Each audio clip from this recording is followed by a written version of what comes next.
I'm very pleased today to have John and Anna join us from Cape Town in South Africa.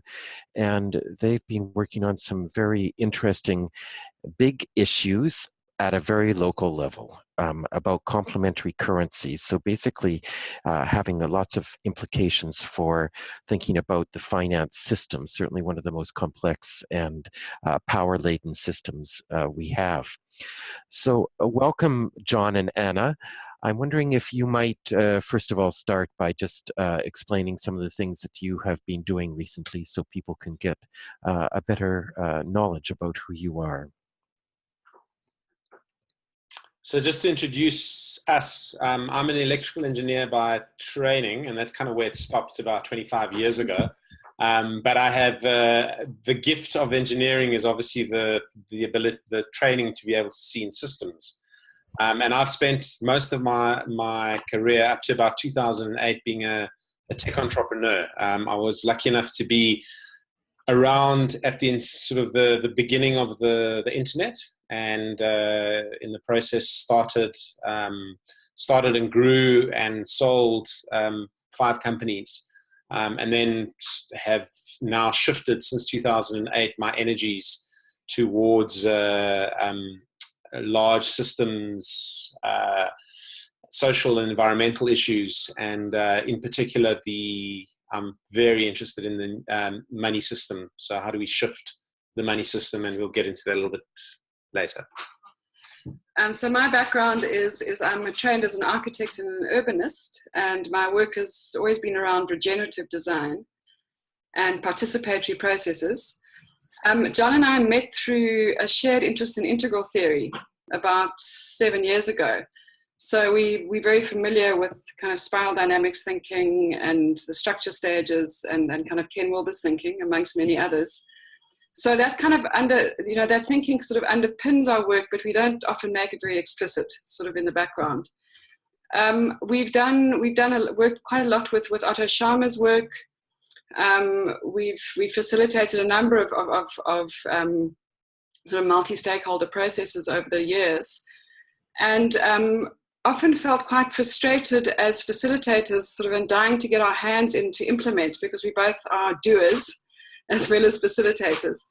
So this project that we're going to share is about in terms of actual implementation time, is just over a year old, but it has a much older genesis, which we'll kind of quickly describe as we work through the slides. So I think that gives a bit of a sense of us. Thank you. Just to add, I had the pleasure of spending some time with John and Anna when I was in Cape Town a couple of years ago, and they are among the most erudite, I would say, or well-read of large system change practitioners I've ever met. Their wonderful background of knowledge across disciplines, across different theories and approaches that they bring to bear to this issue. So thanks so much. And please go ahead with your story. Great. All right, we're going to kind of bounce between each other, yeah. and sort of prod. So this conversation started with a chat with you, Steve, and we started talking about this recent work. The complementary currency is one aspect of it, so we will spend quite a bit of time on it, but we're going to be sort of framing it within a bigger whole. This is a quotation that we came across in 2012 that really, really made us think. We'd both been working in the space for some time, and this quotation from Dennis Meadows kind of really got us thinking in a fresh way. So I've never done a webinar before.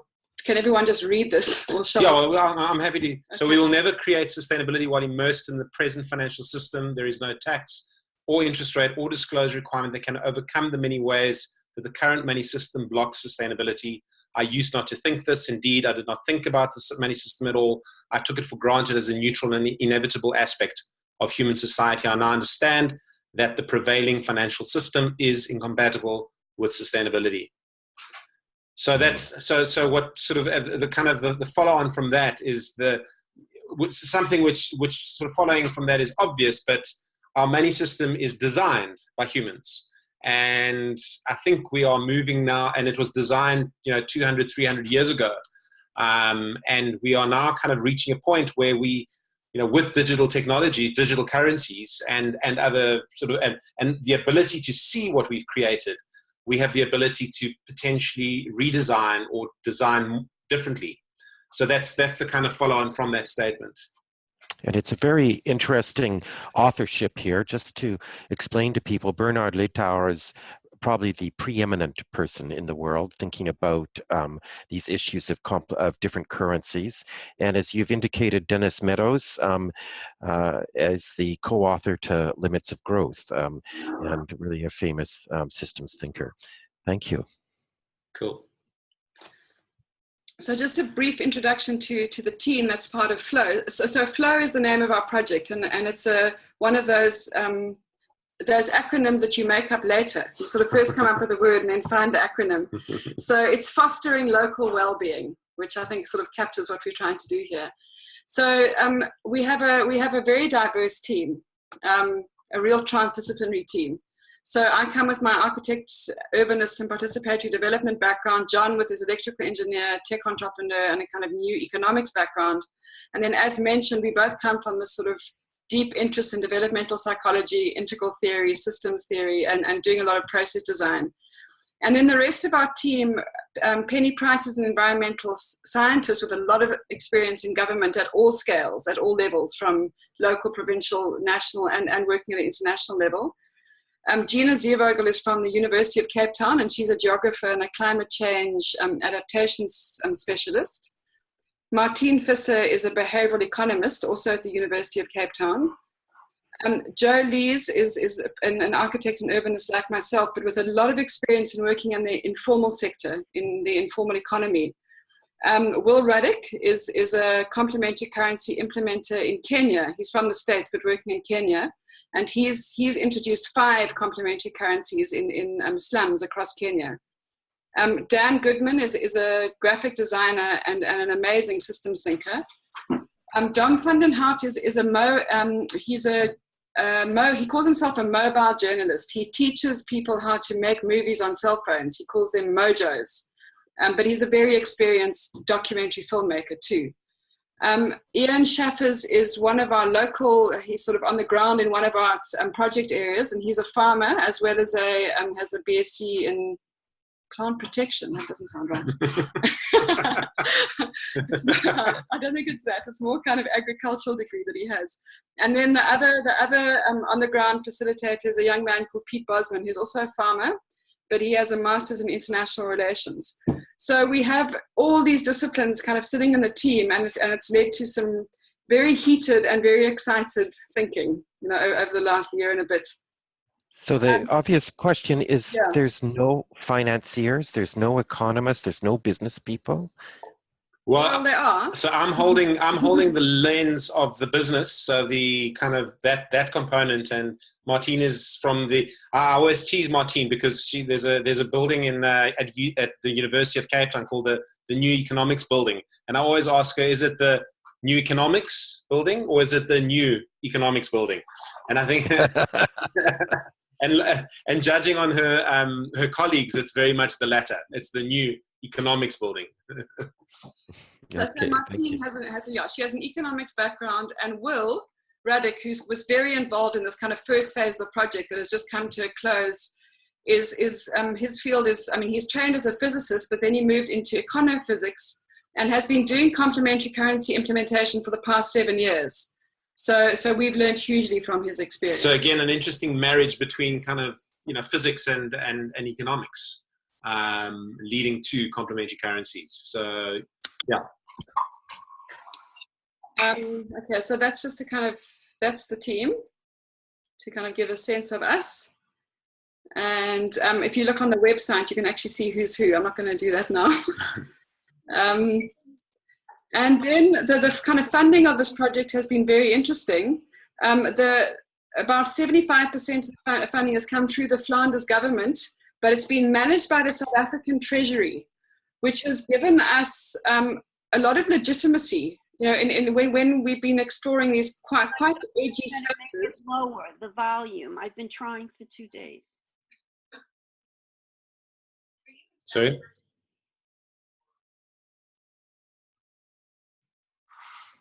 Hello? Can you hear us? Yes, I can hear you. Okay, sorry. Carol, I just, Carol here. Carol, can you hear us? Yes. Okay, carry on. So just to go back to the kind of funders for the project, because it's kind of quite interesting in terms of the bigger picture, the majority of the funding is through the Flemish government for this first year of implementation, but it's routed through the South African National Treasury, which has given the project a lot of legitimacy. So we're exploring quite sort of frontier spaces, but the fact that the money is through a kind of core government department has really facilitated the acceptance of the program in the two areas that we've been working in. And one of the outcomes is potential policy recommendations in terms of what kind of enabling environment is required in order to make this thrive. And we'll get to sort of what we're trying to achieve. The other two partners being UCT and Meshfield. Meshfield is a consulting company that Anna and I have, and we have co-funded the project. Really more to give a lot of freedom in terms of the decisions. So funding components of the project that would get bogged down in administrative morass if we had to ask for the money from National Treasury or the university. And then finally, one of the municipalities in the local areas where we're working is a co-funder as well. So sort of lots of investors at different scales in the project from a financial perspective. So I'm not going to labor the slide because hopefully most of you have some sense of, pardon? I was just going to say the relationship with the Flanders government is, I presume, through Bernard Litauer, who lives in Belgium, right? Actually, yeah. So he is Belgian. He is Flemish, I think, but it's not. There isn't a direct link there. It's a capacity building partnership that has an agreement that has been created between the Flanders government and Treasury. And one of the reasons the Flanders government supports South Africa is Afrikaans, which is one of our 11 official languages, is very similar to Flemish. But no direct link. So yeah, and there's a town in Ghent. There's a complementary currency called the Torikesh. But other than that, no other links. So just to kind of give a little bit of context and sort of in terms of the issues that we're facing, as many people know, South Africa has one of the highest Gini coefficients in the world. It sort of goes from position number 1 to position number 2. And extremely high youth unemployment, as well as a very large proportion of youth relative to the global norm. And from a climate change perspective, South Africa is the 13th largest emitter in the world and the second largest economy in Africa. So, I mean, there's so many other things to raise in terms of the context, but these are things that we're kind of sitting with all the time, as well as very low levels of education. Also, just to add, from a financial perspective, we have a very sophisticated banking system. So in comparison to other African countries, our banking system is quite advanced, which brings its own challenges. Very well established. So we're working in 2 different areas. We're based in Cape Town. The one region we're working in is an hour and a half north of here. It's called the Bergrivier area. And the other region is a little town called Kokstad, which is about 3 hours south of Durban. So in terms of what our sort of goal, the transformation direction in terms of your questions, Steve, I mean, this is no small goal, but this is what we're kind of working towards, is to really increase community resilience, as well as the capacity for both individuals and communities as a whole to adapt, transform, and innovate in the face of, what people are calling the polycrisis. So it's kind of taking on everything, but through a very, through some quite specific interventions, which we'll come to.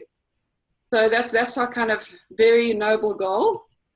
And the way we kind of think about it is that our approach is really to to foster well-being through building these three different foundations simultaneously.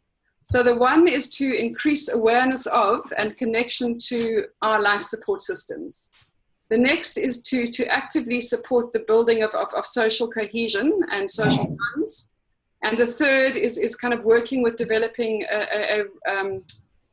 a healthy sense of both autonomy and agency. Again, and all of this is at the level of both the individual and communities as a whole. And at different scales. So autonomy of an agency of the municipality, the local government, autonomy of an agency of small businesses.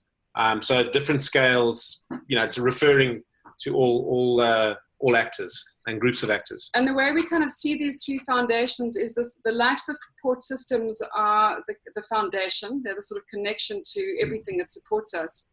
And agency and social cohesion are in relationship with each other. And I mean, those of you familiar with integral theory, one can also think about those as agency and communion. We work in three, so that's a kind of background in terms of the sort of foundations that we're trying to build. And then in terms of the kind of different spheres that we're working in, we really like this framing that comes from Michelle Bowens and Vasilis Kostakis in a recent book called Network Society and Future Scenarios for a Collaborative Economy. The reference is at the foot of the slide. But Michelle Bowens talks about these three different spheres: state, civil society, and business. And so we kind of see ourselves working in these three sub-sectors of each of these spheres. So in terms of civil society, we focus on unemployed youth. In terms of business, we focus on, in terms of the state, local government. So we're working at the very local level, as you said, Steve. So big issues at a local level. And then business, we're working with the informal sector in South Africa. And where we're going to is and this is Bowens and Kostakis' framing. We're working towards what he calls a partner state, engaged civil society, and ethical business. So it's a kind of shifting towards those desired states in each of these three spheres. And the actual interventions that we're doing is in terms of the informal business, working with informal business, that's where the community currency piece comes in. And working with unemployed youth, we've developed this program called the Flow Ambassador Youth Leadership Program. And both of these interventions have a relationship to local government. They're co-funding part of it. And there are many activities that the youth do that intersect directly with the local government. And in the middle, do you want to maybe speak to that, John? So one of the so again, sort of drawing on the book below, the belief is that what we really need to do is find a balancing or rebalancing and move to a commons-based political economy as opposed to a market-based economy.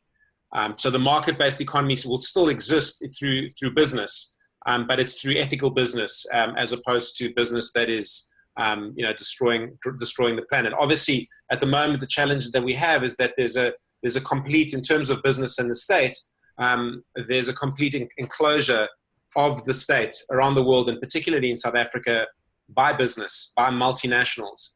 And the relationship with civil society is one of a consumer-based civil society. So consumers of both services from the state as well as goods and services from business. So shifting that to one of more, rebalancing the three legs and coming up with the partner states, the engaged civil society, and ethical business, all working together to co-create this commons. So our approach has 5 dimensions to it. So the one is that we work in a systemic way, so not working at one intervention point at any one time, but at multiple points simultaneously. The kind of whole person language is really including interiors, if one uses integral theory language. So it's bringing in meaning-making systems, and the whole kind of the person, the interior landscape of human beings as well as culture. We use an appreciative inquiry approach or an asset-based approach, participatory and co-creative, and our way of working is one of learning by doing. The local challenges are very similar in both the areas that we're working in, and this is kind of what we're directly responding to. And I kind of touched on a few of these earlier, but there's extremely high youth unemployment in both areas. So this is a kind of ticking time bomb in South Africa. And the other thing is that the youth, what's different in South Africa and Africa, the whole of Africa, compared to a lot of the developed countries, is that we have a youth bulge. So we have the positive way of looking at it is we have a youth dividend, but we've also got a youth bulge. So we've got this huge number of young people. And quite recently, some of you may have seen our young people took to the streets in the Fees Must Fall, University Fees Must Fall campaign, which kind of resonated around the world. So there's real possibility with getting this engaged, activist civil society with the youth. So these kind of monocultural agricultural economies in both of these regions. They're the issues with climate change that are kind of happening everywhere. But in the one, it's about a drying out, and the other one is getting wetter. Very under-resourced and under-capacitated local government. Extremely high dependence on social grants. What's called the leaky bucket spending patterns, where money comes, people get paid their salaries or they receive their grants, and then they spend it immediately, either at the microfinance where they're borrowing money from. So that's kind of where the first money goes, and then to the big chain stores that are kind of all over the country. And then this is a quotation from one of the participatory processes we did that set this project up. It was a description of one of the farmers, that in both these regions, there are islands of privilege and a sea of poverty, which we think is quite a good description of both regions. So I'm going to hand over to John now to talk a bit about, just a little bit of framing around complementary currencies. So I'm not going to spend too much time on this. Most of you might be familiar with complementary currencies, but really just to give you an example of what it is. So in the Bergrivier area, we've introduced something called the Bergrivier Rand. The Rand is the national currency in South Africa, and the Bergrivier Rand is specific to this local area. There is an equivalent value in Rand to the Rand, so to avoid confusion, there's a 1-to-1 ratio, and it is meant to be complementary. So often what happens when people think about local currencies or complementary currencies, they think that we're trying to replace the existing system. And we're not trying to do that at all. We're really trying to bring the two to sit next to each other. This particular currency can only be used in the local area. Another point I just wanted to make is that there is no interest. So the intention of this currency is for it to be spent. It's meant as a medium of exchange, and the intention is that it moves rapidly around the community. It's introduced into the community through the local informal, both formal and informal businesses. And the backing, often one thinks of, what backs our currencies? And most of our national currencies are what is called fiat-based currencies, which are essentially sort of promises. There's an expectation that, if you go with this currency to someone offering goods or services, that you will be able to exchange for those goods and services with the currency. In our intervention, and it's based on the design used by Will Ruddick in Kenya. It's something called a mutual credit system, and I'm not going to go into the detail of what it means, but it essentially, the value of the currency is backed by the goods and the local goods and services. So I can go into more detail with the question and answer section. Sort of the why of what difference does a local currency do to the small businesses. Often what happens is these, particularly in local areas, they experience the liquidity crises or the currency crises or the monetary crises or the banking crises that are reverberating around the world that have absolutely nothing to do with them. So, for example, if Janet Yellen decides to increase the interest rates by 0.25%, there will be a flood of capital into the US dollar, and that'll have an impact at a very, very local level, to these small businesses that have the capacity They have they're creating goods and services. It's not like their little factories or their businesses have disappeared.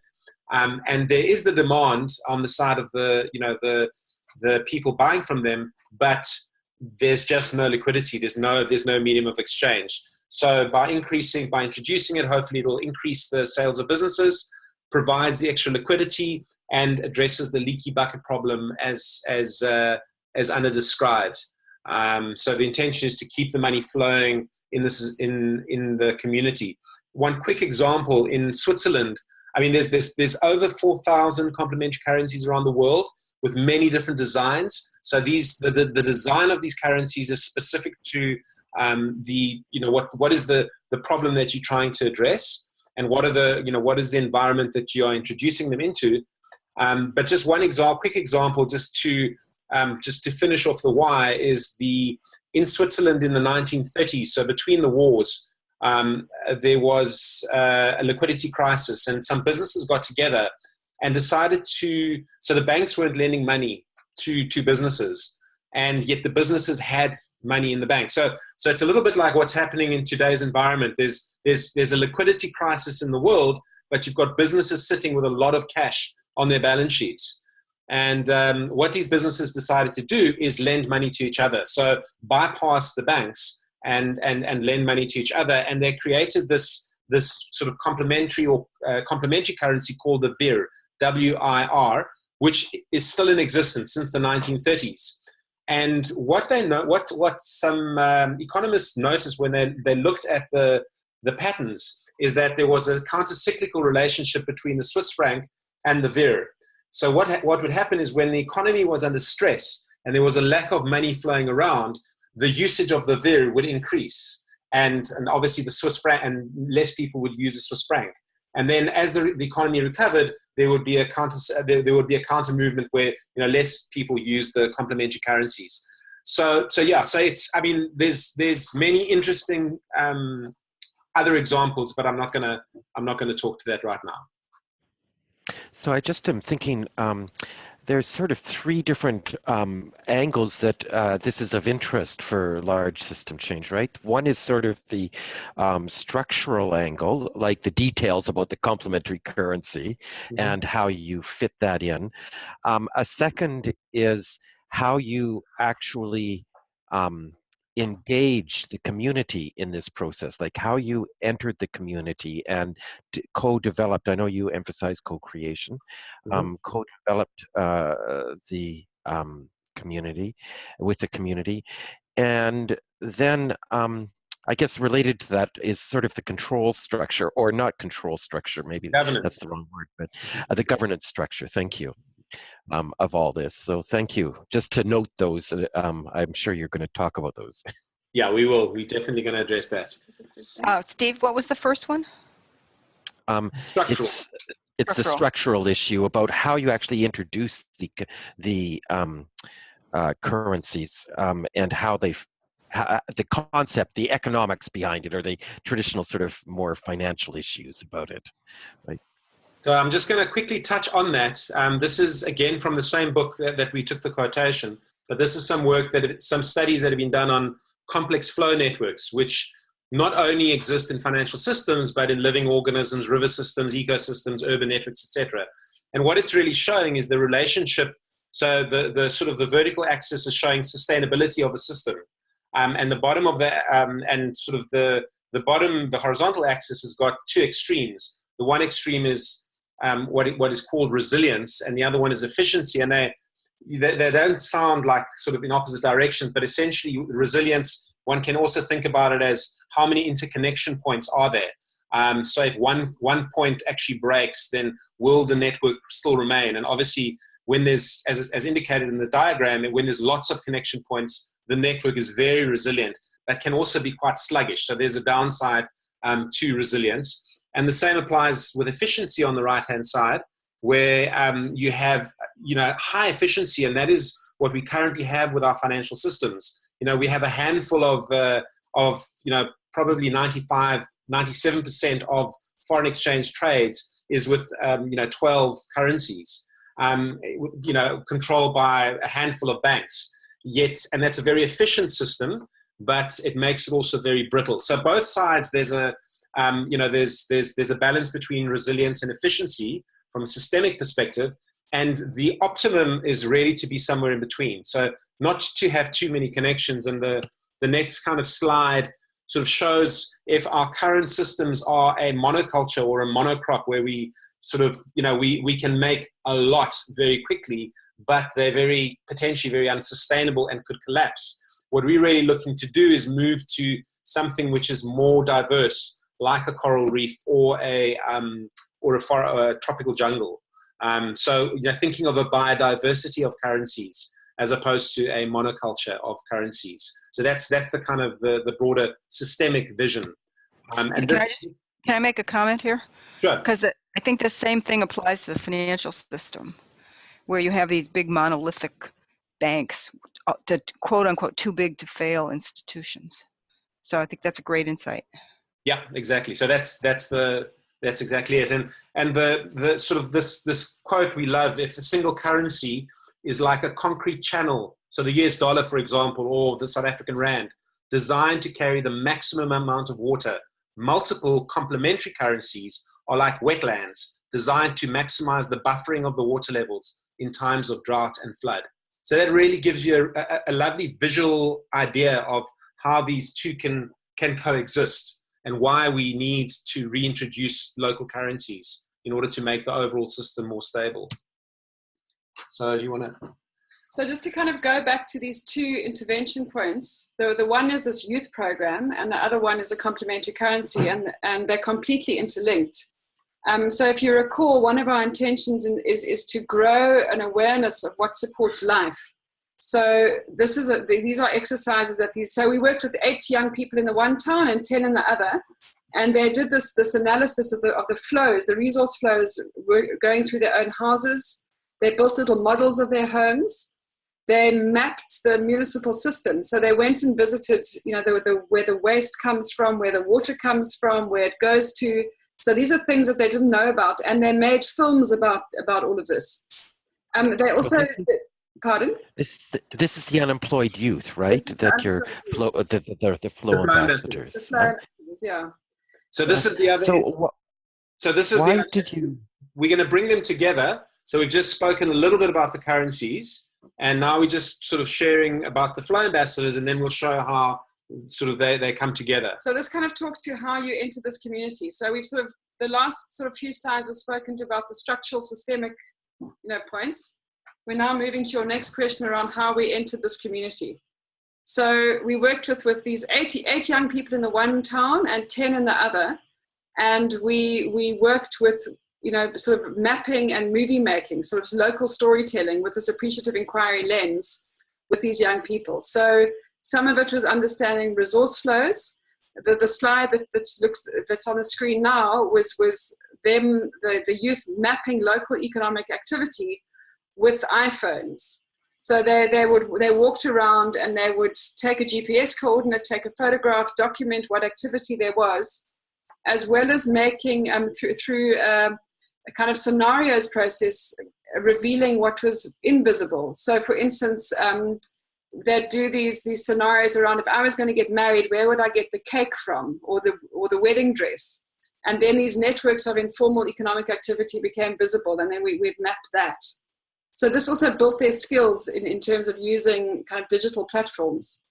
They were trained to make films using iPhones, and they learned how to identify a story, write a script, go and film it, and then edit it and upload it. And we did a range of movies that we called Loving Local and Local Business. So Loving Local was around the resource flows and things that really work in their towns. And the Local Business was kind of 2-minute stories about informal, like local business, really. Okay, what else did they do? They also learned how to map and survey. This is a research project. So we did a baseline survey that was developed with the University of Cape Town. And all the time they were kind of developing skills with their mobile phones. Anything else you want to say here? Well, just some of the quick. So the survey was specifically on small business or small businesses in the area, and there were about 66 questions, and there were very personal questions, asked, like, how much do you spend a month, etc. And obviously there's huge privacy issues. So one of the innovations was really for the person to do the survey on the phone themselves, and then the data going directly to a server online, so that the ambassadors would never see it, but they would really just facilitate the survey process. So we had a monthly meeting where we shared the survey data back into the communities that we were working in. So it was aggregate data, and so those meetings were a way to both sort of feedback what had come from the survey, as well as to begin to ask design questions around the currency. So it wasn't just an extractive process of doing a survey. We sort of found ways to really integrate the survey with the implementation process. So just to note that you're really advancing evaluation methodology here, or assessment methodology, right? By really cutting down the feedback loops and engaging the participants in the development of the evaluation so they really understand it. So thank you so much for that. So citizen research, citizen evaluation. So just again, one of the other things we do is really to help, so training the flow ambassadors, and this would eventually go into, is just sort of some emergent ideas of how to think about business models. And I'm not going to go into this in any detail, but this is the business model canvas, is from a guy called Alexander Osterwalder, who has managed to reduce into 9 elements the ability to describe value, the business model, what's termed the business model. And the intention is to understand business models, but more importantly in the fields that we're in, is to really use them for innovation, to start thinking of new ways to bring potential offerings to the market. And it's not only in the business sphere, it's also for social enterprises and environmental opportunities. So this is the link. So this is the link with the local municipality. This is kind of forging the strong links between the flow ambassadors and the different events that that the local municipality has. And again, it's sort of fostering this active citizenry that we spoke about in the earlier slide. So just to quickly dive into the community currency. So once we'd gone on sort of all these, so once we had capacitated these young people, then we in these 2 towns, we launched these community currencies by forming a small steering committee in each town, consisting of informal businesses, and having these regular meetings that Anna spoke to with representatives from these businesses. And we launched the one at the end of May in Bergrivier, the Brand. So just out of interest, the K Mali is in isiXhosa, which is one of our other official languages. Imali means money. So K Mali is Kokstad money, essentially. So these are just some pictures from the Kokstad launch. These pictures indicate, so at the top left is we transformed the mapping that the flow ambassadors did into a directory.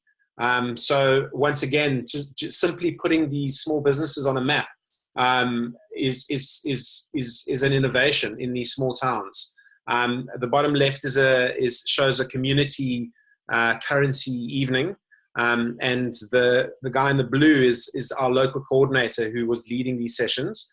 The design of the local currency, each one has got a different, so they've all got security features built into them. So these are paper currencies, and there is the option of going digital, but what's interesting about each of the paper currencies is that they have a sort of a message. So the 5 Brunt has a message at the bottom in Afrikaans, which is van kracht op kracht, which is from power to power. So from solar energy to electrical energy.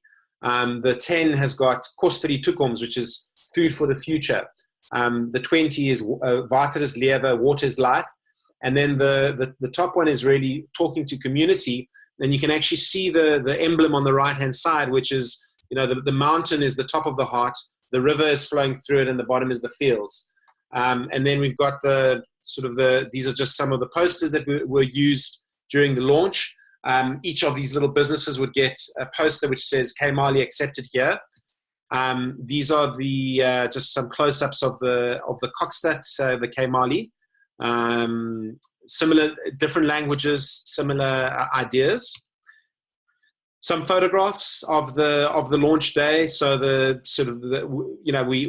we marched through the streets in order to raise the awareness. We had a meeting in the tent to talk about what it is. The businesses would map themselves on a big map, and each of the notes would be explained to the broader community. And then at the bottom, and the bottom left, that is the youth, the flow ambassadors on the stage showing the big notes. So they were intimately connected to this whole process. So the guys in the black t-shirts with the flow on the shoulders are the flow ambassadors. Those are the flow ambassadors. And there's flow ambassadors. You can't see them, but they're in the top left.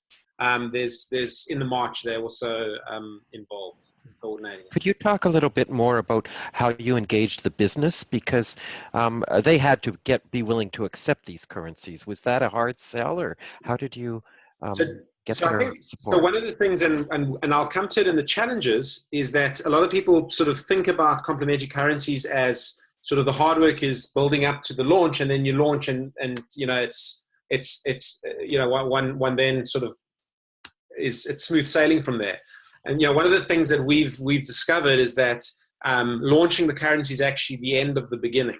So part of the engagement process, and one of the critiques one of my experiences, we've traveled around the world and visited different countries and different currencies. So I visited the Brixton pound in the UK, and the Bristol pound in Bristol in the UK, and the Totnes pound, which is in the sort of first transition town.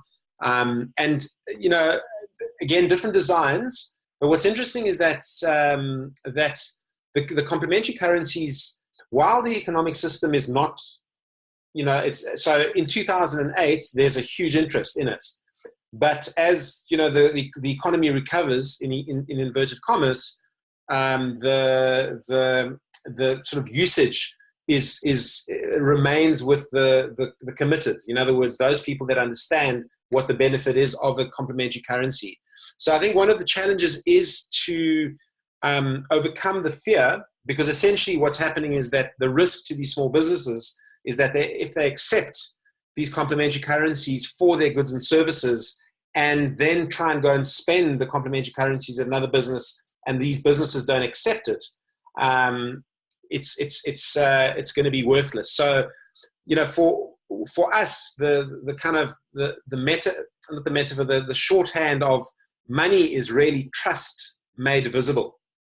And if one doesn't have trust, it's very difficult to actually sort of kickstart the process. So rebuilding and re-energizing these connections with the social cohesion is one of the key challenges in these communities. We'll talk to the challenges. Yeah, there it is. That's our last slide. Yeah, no. So just to kind of, so that's I don't know if that answers your question, Steve. Well, I'm just wondering, your key intervention group, what then was the ambassadors, the unemployed youth, it seems to me. And then you went to the municipality. Mm-hmm.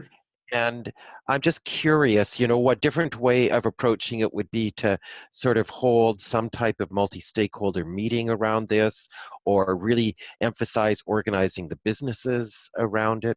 And I'm interested in what your thinking was that went into your design here.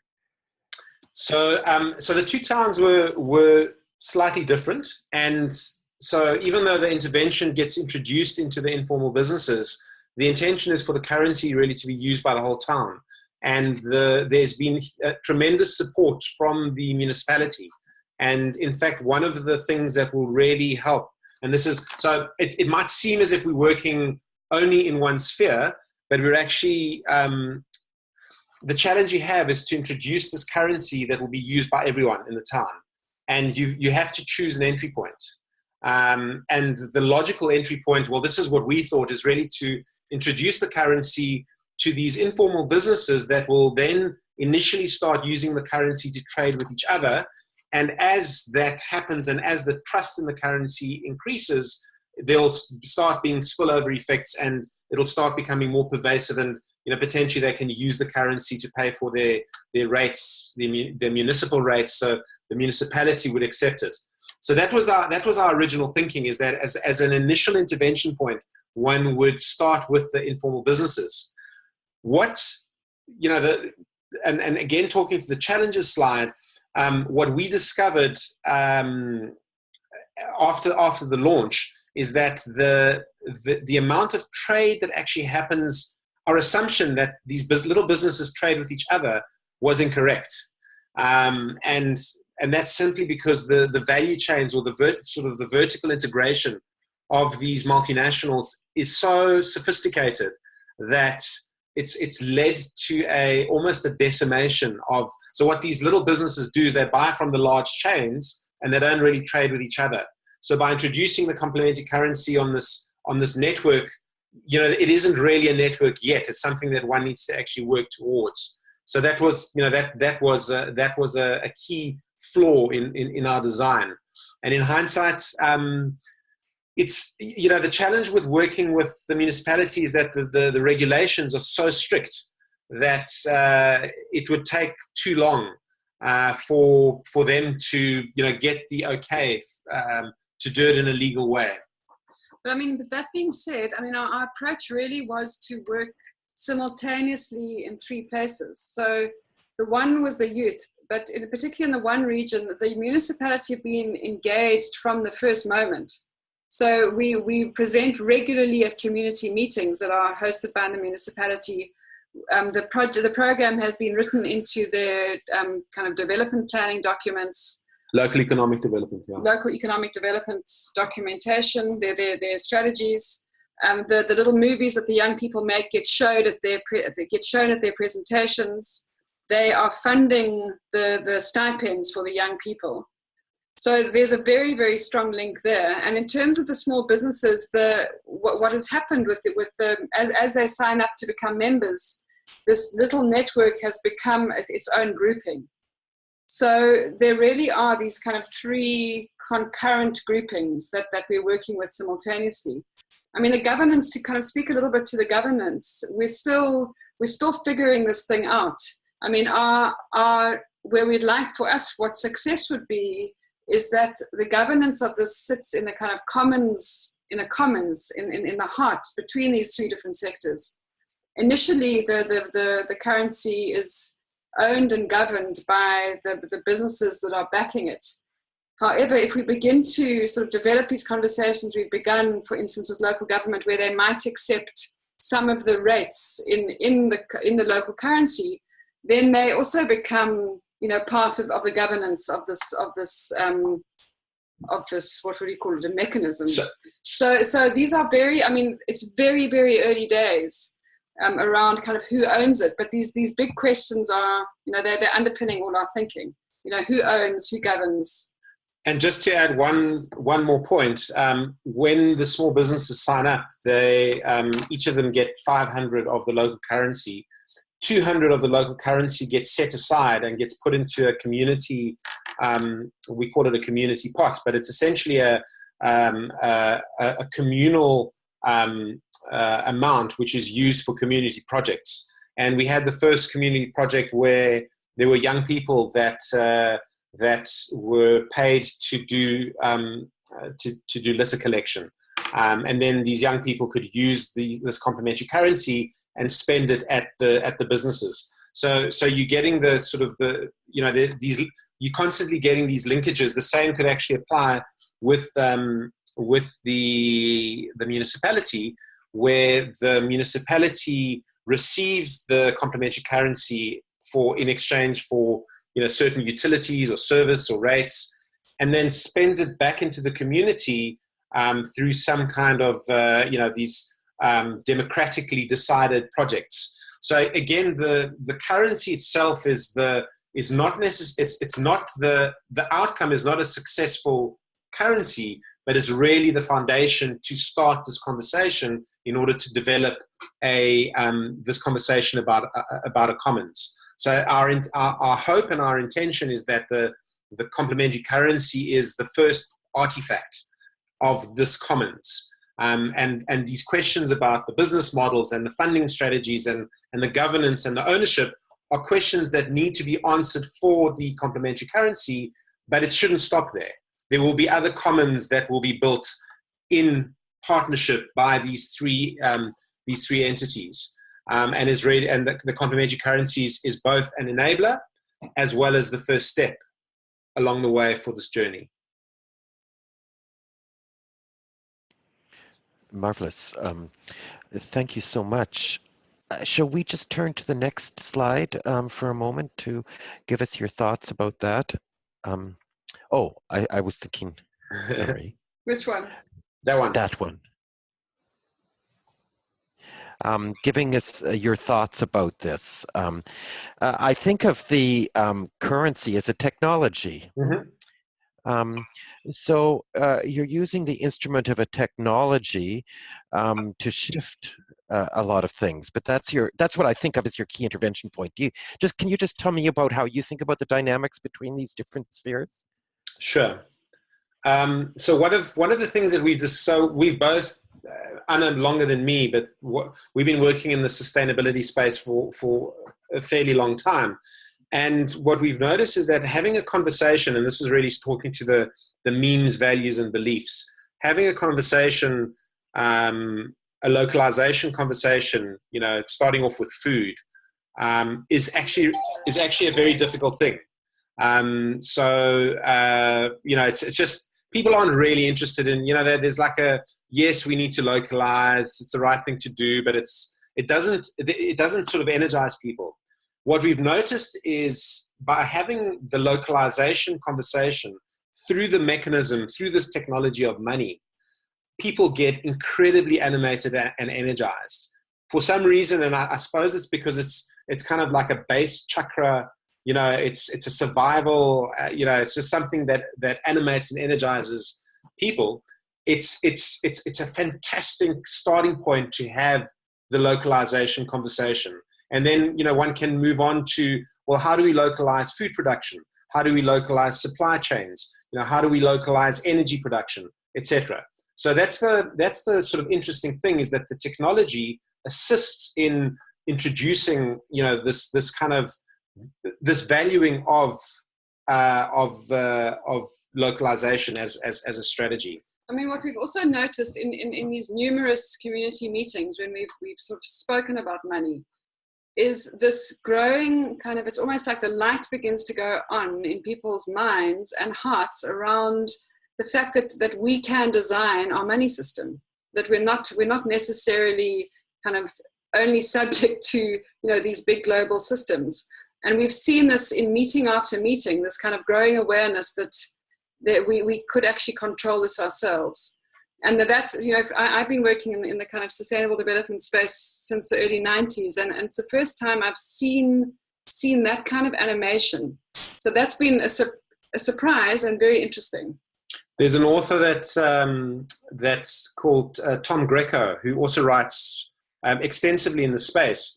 And he describes, sort of the introduction of these currencies as the democratization of the credit commons. So at the moment, the creation of credit is very much a monopoly.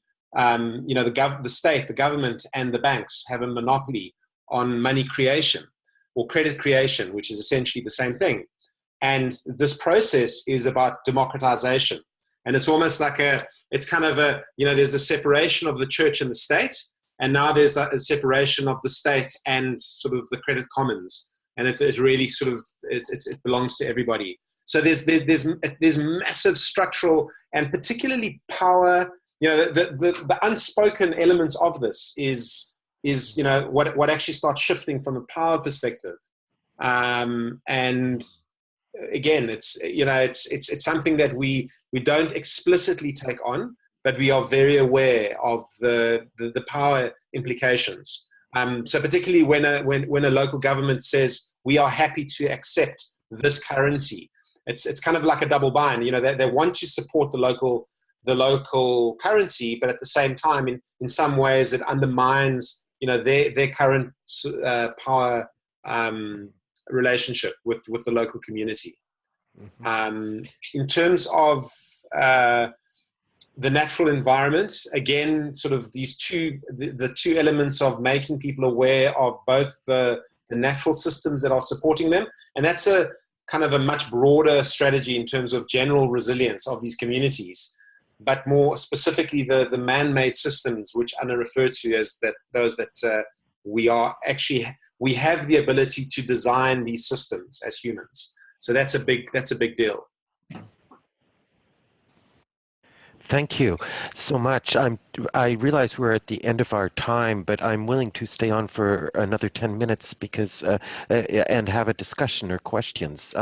Would anyone like to pose any questions or comments or insights that you've had through this? Steve? Yes. John and Anna? Thank you. That was really interesting. I want to just, I'm reflecting on the memes idea because I think it's really important. And I agree, you can't just go in and change memes. I would posit that money is a meme and this local currency is a meme. Memes don't have to be words. They can be artifacts. In fact, they often are artifacts. But I think you're right that the technology, so I'm fascinated by the sort of link you made between the technology space and the meme space. And I just think it's a great insight. So I just want to thank you for that. Thank you. I see Jim Ritchie Dunham's joined us, Carol Gorlick, Jalil, Adrian. I just want to say that I think you guys rock. Hello, Jim. Hello, Jim. Thank you for that. So this is Carol, and I want to say you rock exponentially.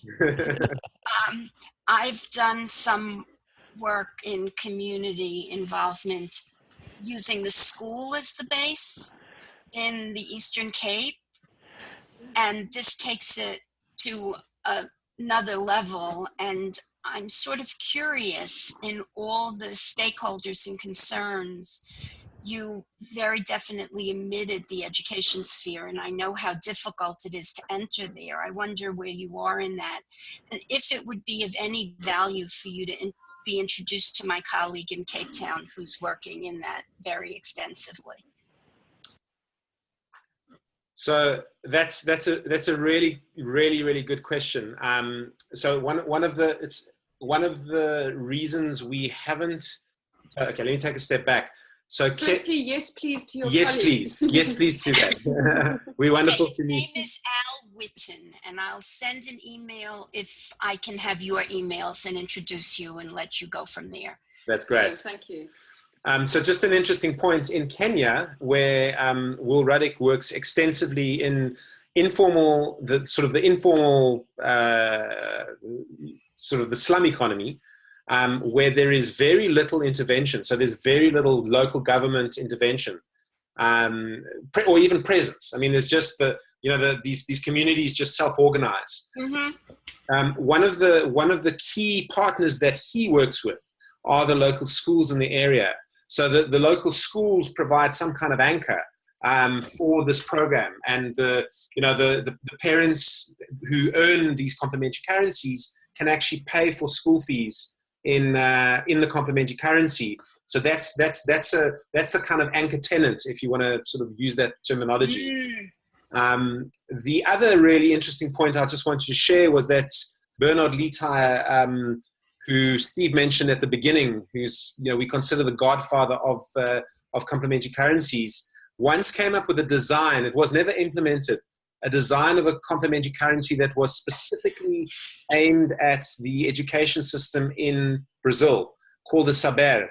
And essentially the design of it was really to facilitate this linkage from sort of pre-grade all the way through to end of school, this mentorship link. So the older kid would get this complementary currency to helping the younger kid who had the currency with their homework. And there's linkages all the way up the chain. And then right at the end, when the sort of the 12th grader is ready now to go into university, they use their accumulated currency to subsidize their university fees. So there's a whole multiplier effect where, for an investment, I think I can't remember the numbers, but let's say $1 million, you would get a 5 times multiple. You'll get $5 million worth of value by doing this, by using the system. So definitely really interested in education. There's a big education problem in both the areas. And it's just, again, it's like kind of choosing your battles wisely. What is the key leverage point to enter into the system? But what is interesting about the Kenyan example is that the environments that Will works in, they're a lot less regulated, also from a school perspective. So most of these schools are small private schools, but are not in a kind of very expensive private school, but they're not regulated the same way they are here. So in terms of them being a sort of so-called anchor tenant in the South African context, it wouldn't work so well. Yeah. But we are beginning to think about some of these ideas like the Saber in Brazil that John has shared. Can I ask one follow-on question? Sure. How does local currency relate to time banking? Or does it? So time banking is just, again, another example of local currencies.